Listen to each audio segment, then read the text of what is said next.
Money Mindset Mastery. Transform your thinking, transform your finances. Ever wish money felt easier, like it actually worked for you, instead of weighing you down? Imagine if making financial decisions from a place of peace and not from panic. Paying bills without stress, saving with purpose. That old voice saying, "I'm not good with money," it's time to quiet that down. I believe financial freedom starts with mindset. And that's why I created Money Mindset Mastery, to help you reshape your beliefs and finally feel in control. What if money wasn't your biggest source of stress, but your greatest tool for peace?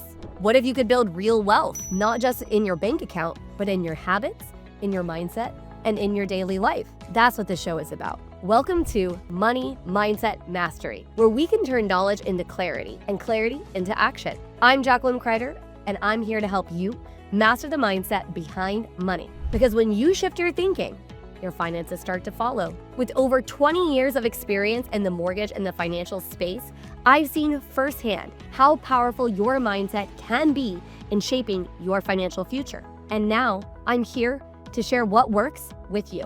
Each week on Money Mindset Mastery, I will give you practical, no-fluff tools to end emotional spending, build habits that stick, unlearn toxic money beliefs, and create a new, empowered relationship with your finances.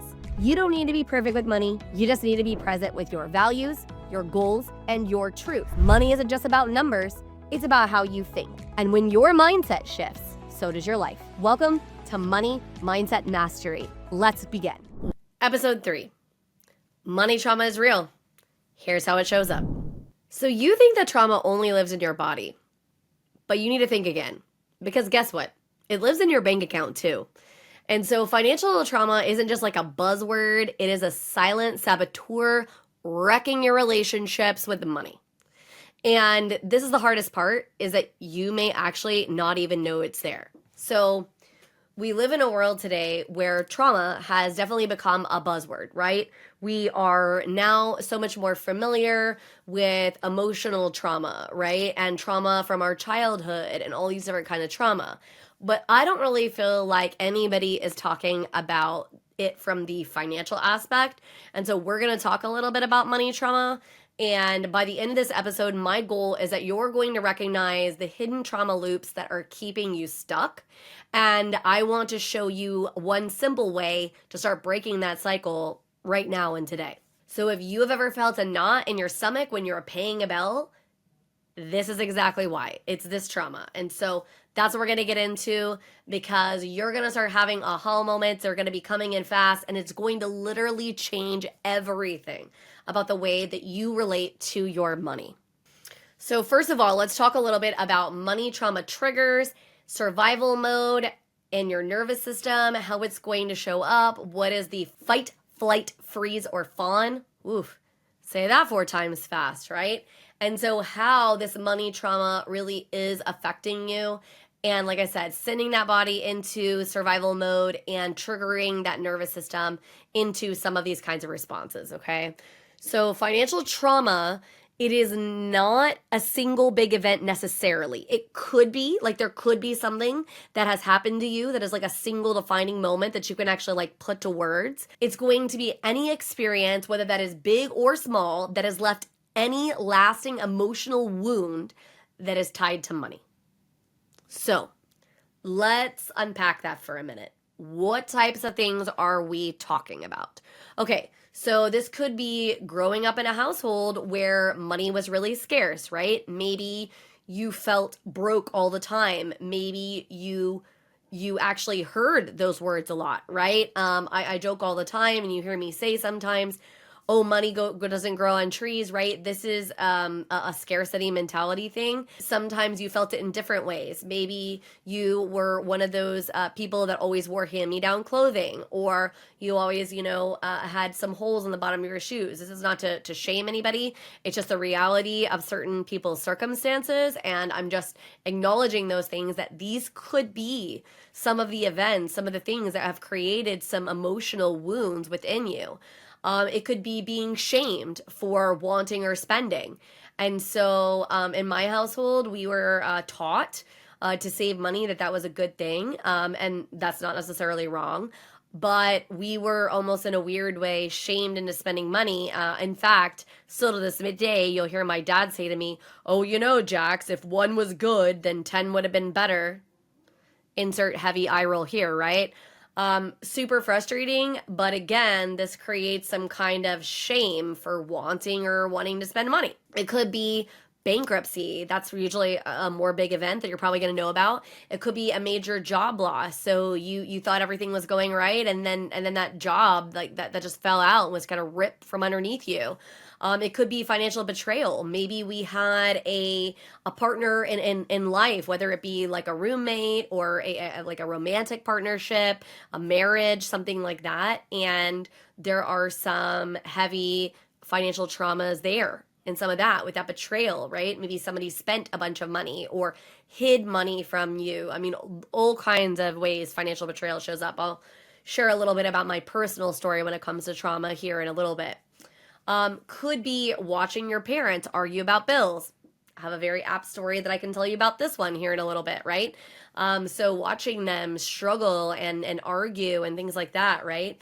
It could be being financially manipulated or control. I wish I could say that I hadn't experienced that, but I very much have in my first marriage. And so we'll talk a little bit about that. So here are some examples of ways that trauma can show up. And again, these could be those big events like bankruptcy all the way down to little micro things that are happening in your life, right? Things that are not even necessarily being said aloud. You're just witnessing them, right? With your eyes, you're seeing them. And so these are the things that we're going to really start digging into and talking about. And so these experiences, they are wiring your body to literally see money as a threat.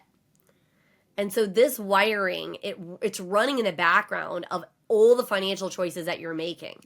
And you're not even really necessarily aware that it's there, because especially if the things happen and they were like more micro things than like these major life events. Like I feel like you remember, right? Like if you had a bankruptcy or if you got foreclosed upon or stuff like that or whatever, unless it happened in your childhood where you couldn't fully understand what was happening in your space.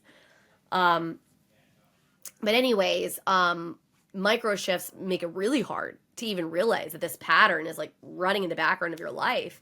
And so these things start creating patterns that show up negatively, like you under earn because deep down you don't feel deserving, right? You didn't feel deserving of spending that money, so you don't earn enough because you don't feel deserving that you should be able to spend it anyway.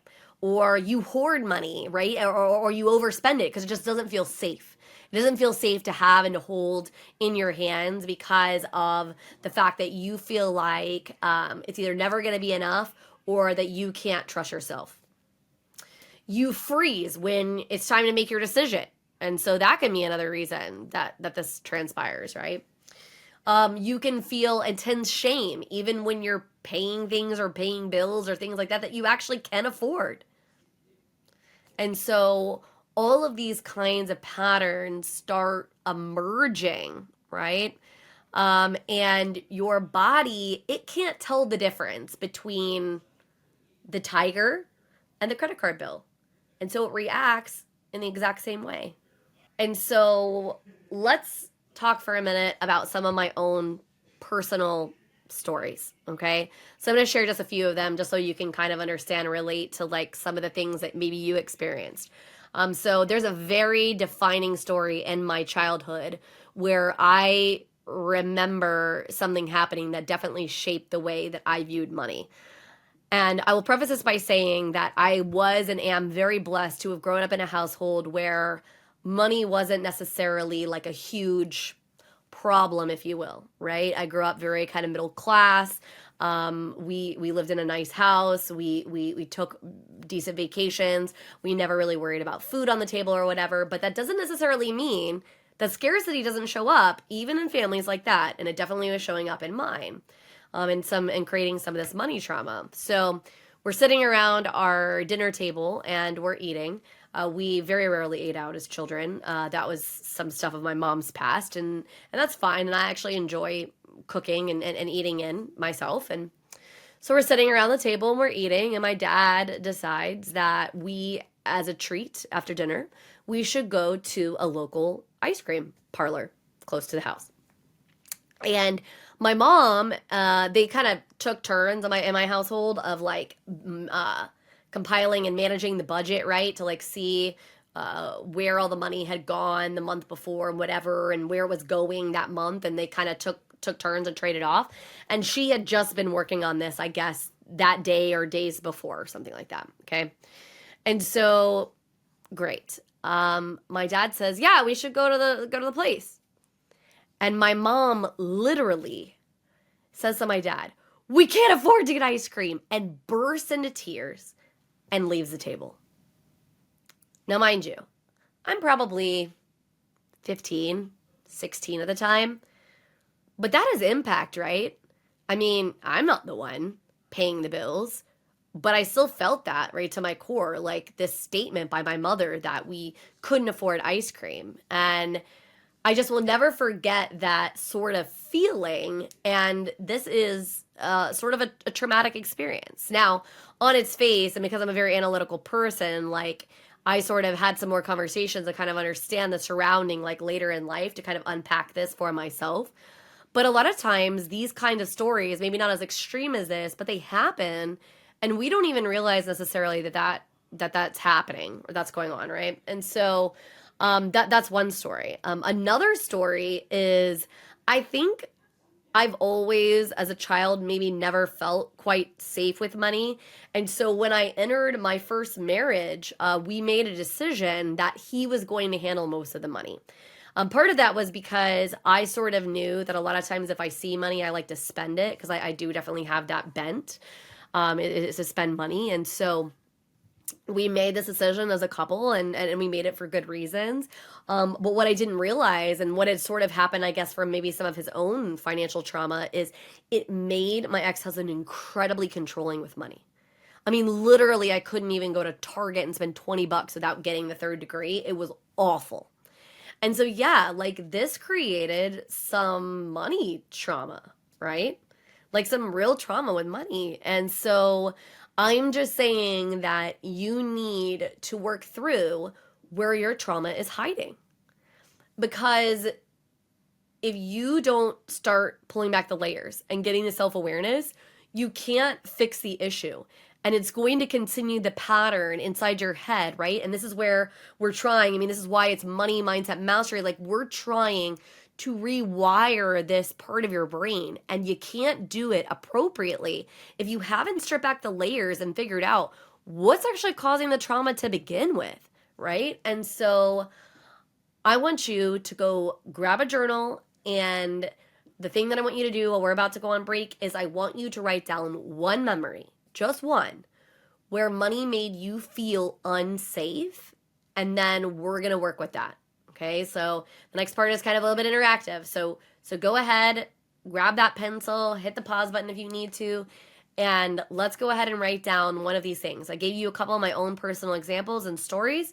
So now it's time for you to do some of that hard work and ask you. Maybe it's something really big, or maybe it's not. Maybe it's something really little. And regardless of which way it is, it's okay. I just want you to grab that and start writing it down. Stay tuned. We'll be back right after this message from our sponsors. Imagine having the power to control your financial destiny, no matter where you start.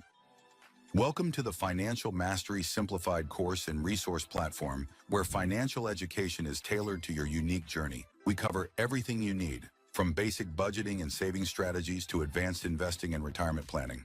Learn at your own pace with lessons that match your level of experience. Whether you're a beginner or looking to enhance your financial knowledge, join our community of learners and benefit from shared insights and expert guidance. The Financial Mastery Simplified course and resource platform equips you with the skills and confidence to take charge of your financial future. Ready to master your finances? Enroll in our courses today at the Financial Mastery Simplified course and resource platform. Start your path to financial independence now.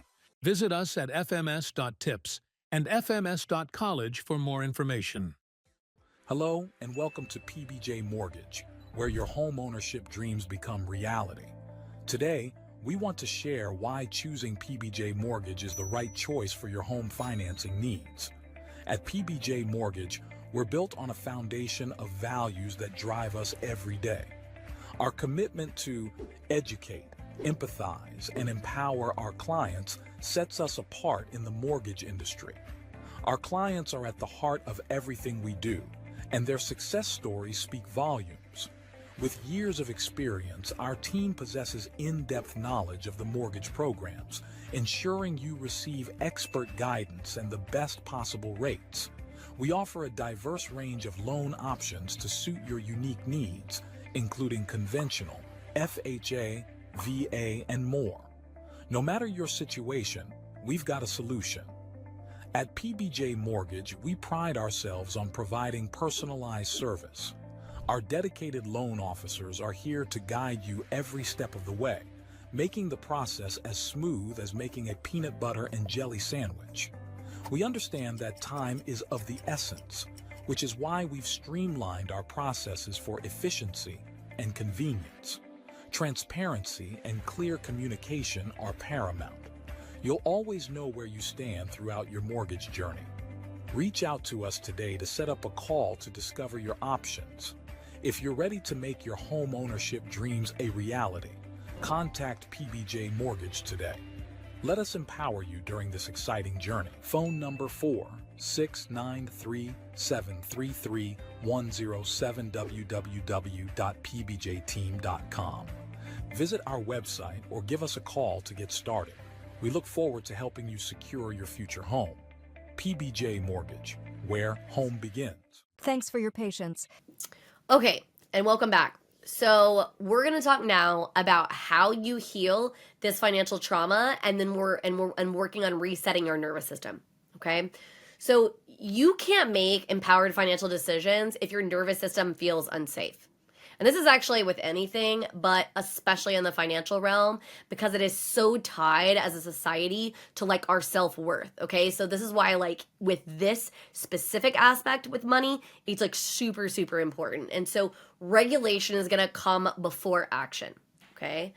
And so step one, we need to do a money memory timeline. What the heck is a money memory timeline? Okay, so we want to list 3 to 5 early memories and pick ones that feel heavy to us. Like which ones are still carrying shame or fear or panic surrounding them when it comes to this. Some prompts for you to like write down in that journal. Remember I told you to grab that journal and that pen. Is something like my earliest money memory was, and then fill in that blank. When do you remember that? For me, I think one of my earliest memories with money is when we started getting spending and savings money in little food jars, baby food jars, and we started kind of learning that way. And another prompt would be, one time I felt unsafe with money was, and so now's your opportunity to write. Now again, remember, we're trying to go early. So not like last week we felt unsafe paying a bill. Okay, that's fine, and that is definitely some trauma, but it's coming up from the old stuff, so we need to like think farther back, right? A belief I picked up about money that might still be with me is, so here are some prompts, right? I'll tell you a really big belief is scarcity. It is built into most American households. I will tell you that right now, whether you like that or not, and honestly, probably most households worldwide, especially because quite a few, I mean, besides just the fact that our nervous system is wired for scarcity, that's one major factor, but also we all have relatives that went through the Great Depression, and that was pretty much worldwide, and there wasn't enough food, and there wasn't enough money, and there's not enough of all these things, and so that underscored that negative bias towards scarcity, like heavy, okay? So, okay, perfect. So now we've written down these prompts, right? We've written down, and there's some others, like those are just a couple example prompts. You can write down other things. It's fine. I just want you to make sure you're picking 3 to 5 of those early memories, core memories for you, and write all those down, okay? Step 2, we're going to regulate before you relate. What exactly do I mean by that? Okay, so before you're making a money decision, we're going to pause and we're going to calm our body. And you're not going to just solve a financial problem. We're going to heal a bodily response, a body response, okay? So an example of something that can help you heal your body response is literally just like checking them in your body. So you can run your hands up and down your arms, just kind of bring awareness to your space. That's one way to do it. You also can breathe in. Deep breathing, it can help. And so what I mean by that is like breathe in maybe for like a count of 4 or 5. Usually best case is in through your nose. So hold it at the top and then breathe out audibly through your mouth for a count of 4 or 5, something like this. You really should do this for at least 4 or 5 breaths, minimum of like 2 minutes or so. So again, we can try it together right now. So breathe in, hold at the top, breathe out. And again, breathe in, hold at the top, breathe out. Be very aware of your breath. That's why the audible breath is a good idea, okay? So you can continue this practice for a few minutes here. It's going to help you start really releasing cortisol and really allowing your body to kind of calm and start resetting itself. People do not realize how important breath and breath work is. Super, super important. Not just to this kind of a reset with the financial piece, but in general to reset your body, okay? All right. So, we've written down our money stories, right? The 3 to 5 early memories. We've now worked on resetting our nervous system, breath, kind of run our hands up and down ourselves, kind of just relaxing ourselves, putting ourselves in a calm state. Great. And then step 3 is going to be money safety rituals. Okay, so rituals rewrite your body. So they create a sense of predictability, peace, and choice. What do I mean by that? So some examples. When we light a candle before we check our bank account, this might bring a little bit of a sense of calm because we've got like a nice new soothing kind of scent happening, right? Saying, I am safe no matter what the numbers say, right? Repeating things like this. Pair money actions with like deep breaths or soothing music. What we're trying to do is we're trying to take the stress pattern that we often are affiliating and associating with money. And this is people who have money a lot of times have these same feelings too. And just rewriting that, right? And so another one could be like celebrating any act of courage with like a reward. So like we writing down a win, things like this. These are some options of things that you can do to really start rewiring that monetary response and that nervous system response to money. So we're trying to pair comfortable, safe feelings with money. So if you have particular rituals or things that really calm you down, again, where it could be breathing, could be tapping, like this can a lot of times calm you down. When we do those things and we can like affiliate them with money, it's going to help us massively, okay? And so just depending on what resonates with you, one thing that I try to do is before I open up my bank accounts or dealing with anything stressful in relation to money, right? Paying big bills or dealing with stressful things, I try to listen to a hype playlist.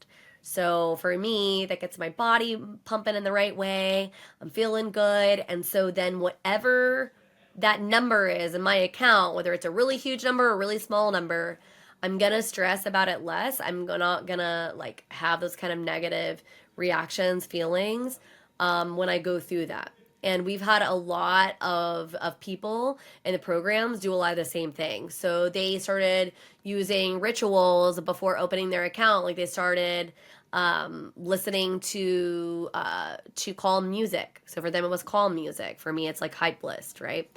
One of them started doing some breath works. They took a few deep breaths and then they repeated an affirmation, like a positive affirmation, like I am the master of money, because the I am statement is the most powerful statement for your brain. I am, right? Something like that. And through that process, over just a few short weeks, the anxiety and the stress surrounding money really started to minimize.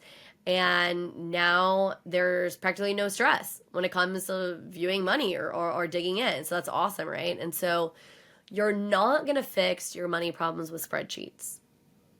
You're going to fix them by feeling safe first. And again, this coming from somebody who does finance for a living, I'm not suggesting that the math's not the math. I'm not suggesting that through these processes that you just upset the apple cart and all that. I'm still a very practical person, but you have to understand that this is just science, and science with the way that your brain works. And so many people haven't realized how important not only mindset, but nervous system reset is for your entire body. I mean, I'll be real, for a very long time, I kind of thought it was a little bit like woo woo until I really dug in and I started realizing, holy cow, like this stuff is really important, and it really does change the needle. And it's why I'm so passionate about it and why I talk about it with people. And so on the other side of this, we're going to come back and we're going to talk a little bit about a 3-minute little exercise that we're going to do. So stick around and we'll be back in just a second to learn more about that. Stay tuned. We'll be back right after this message from our sponsors. Welcome to Financial Mastery Simplified, your go-to podcast for making smart money decisions. We break down complex financial topics into easy-to-understand advice you can use every day. Our experts cover everything from budgeting and saving to investing and retirement planning. We give you the tools to take control of your money and build the future you want. With Financial Mastery Simplified, you'll feel informed and empowered to make the best choices for your financial health. Tune in to Financial Mastery Simplified on your favorite podcast platform. Start your journey to financial confidence today. Visit us at fms.tips and fms.college for more information. Welcome to House U, where we believe in the power of education. At House U, we're more than just a brand. We're your partner in home ownership, dedicated to educating, equipping, and empowering you every step of the way. Education is at the heart of everything we do. We offer comprehensive resources designed to make home ownership simple and accessible for all. From understanding mortgage options to mastering home maintenance, House U provides the knowledge you need to make informed decisions with confidence. We host workshops and seminars, bringing together experts and community members to share insights and build a stronger, more informed community. Because when you're educated, you're empowered. House U, home ownership made simple for all. Visit our website or contact us today to start your journey with House U. Empower yourself with knowledge and embrace the joy of home ownership. Thanks for your patience. Now back to our conversation. All right, and welcome back. So let's talk about a quick exercise, like a little 3-minute safety reset that we can do. Because again, I want to give you practical tools of ways that you can use your mindset and make shifts so that we're really mastering this, right? And so I want you to close your eyes. I want you to place a hand on your heart, and the other one you're going to place on your belly. I know you can't see my belly, but I'm placing my hand on my belly, okay? And then again, I want you to breathe in deeply for, usually it's like a count of 4 or 5, but whatever feels safe and comfortable for you, right? So hold it for a second and then release it slowly and audibly. You're making yourself really aware of that breath. And then you're going to repeat after me out loud or in your mind, whichever feels safer for you. And you're going to say, I am safe. Money flows in. I am safe. Money flows out. Again, I'm going to repeat that one more time. I am safe. Money flows in. I am safe. Money flows out. And so just keep breathing for 3 or 4, 5 breaths at least, and let your body anchor into this truth, not as a concept, but as a felt sense. Let your body feel that. Let it move all the way to your extremities. I am safe. Money flows in. I am safe. Money flows out. So you're teaching your body that regardless of which way money is flowing, you are safe. You are good, right? And so it's necessary sometimes, even for me, who deals in money all the time. This is not just something that people who have never come in encounter with this practice, guys. It's something that has to be a part of your life, because a lot of things with money, even with all my knowledge, even with all my experience, it still triggered some anxiety and some panic, right? And now I force myself to reset and to feel calm and even curious. And that's going to be the power of that rewiring for you. And it's so important. It just is. It's so important. So it's important for you to know that money isn't what's going to make you feel safe. You do. You're the arbitrator of this. And you're completely in control of that. That's the cool part here, guys. You're the one who's in control. And so when you feel like you're so out of control with money, remind yourself of that truth. You are in control. You are safe. You are able to do this. And so just to kind of recap what we've spoken about on this episode, to kind of help you really ground it in and really, really remind yourself, trauma is a real thing, but it is fixable. Everybody has it, and everybody's looks different, and that's okay. But your nervous system is what's going to drive your money behavior in a way that no strategy ever will. And so if you're not taking over it, if you're not healing the trauma, if you're not rewiring the nervous system, then no matter how much money you make or how hard you try with it, this crap is going to keep bubbling up. You have to do the hard self-worth. You just do. You have to do that self-work. You just do. And so healing is going to start not with control, but with safety. Creating that safety, creating that container within yourself of safety.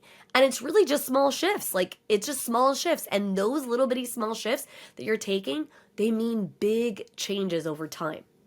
They really are going to change and affect so much of how you do everything. And so I'm going to leave you with this.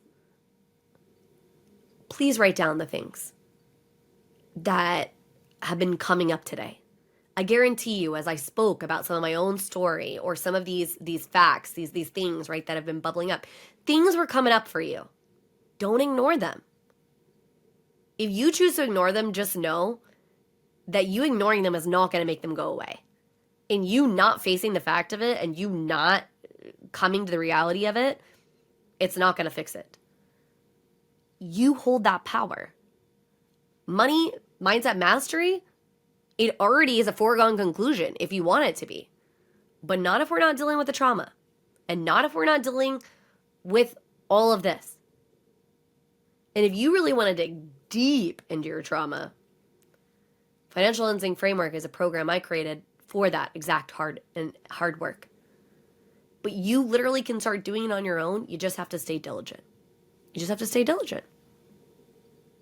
So hopefully this was a very helpful thing and really is going to help you reset some of that trauma in your life. Next week, we're going to do a super fun episode about a little quiz that I actually created called Your Money Spirit Animal, or Your Financial Spirit Animal if you want.